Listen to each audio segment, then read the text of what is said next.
হয়েছিলেন Durgapur national institute of টেকনোলজির mechanical engineering বিভাগের অধ্যাপক ইন্দ্রজিৎ বসাক।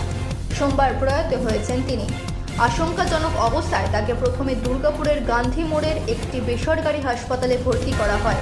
পরে এয়ার অ্যাম্বুলেন্সে করে দিল্লির সফদরজং হাসপাতালে নিয়ে যাওয়া হয়। সেখানেই আজ সকালে তার মৃত্যু হয়।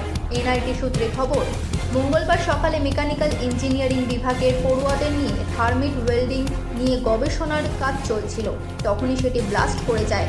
সেখানে থাকা কেমিক্যাল ছিটকে ঝলসে যান সিটি সেন্টারের রিকল পার্কের বাসিন্দা ওই অধ্যাপক এবং আসানসোলের বাসিন্দা এক ছাত্র। দুজনকেই দুর্গাপুরের গান্ধী মোড়ের বেসরকারি হাসপাতালে ভর্তি করা হয়।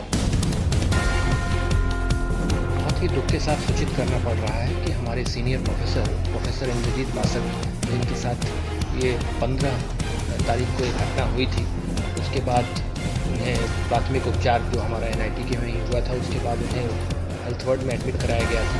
लेकिन फिर वहाँ से और बेहतर उपचार के लिए हम उन्हें सफदरजंग अस्पताल दिल्ली ले गए थे, जहाँ पे सारी चीज़ें बहुत अच्छी चल रही थी और सर के वाइटल्स भी काम करना कुछ शुरू कर दिए थे और हमें काफ़ी उम्मीद थी।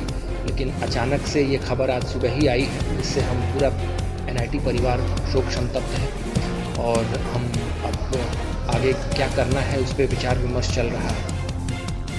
ছাত্রের শারীরিক অবস্থার উন্নতি হলেও অধ্যাপকের অবস্থার অবনতি হতে থাকে। তার শরীরের প্রায় 90% ঝলসে গিয়েছিল।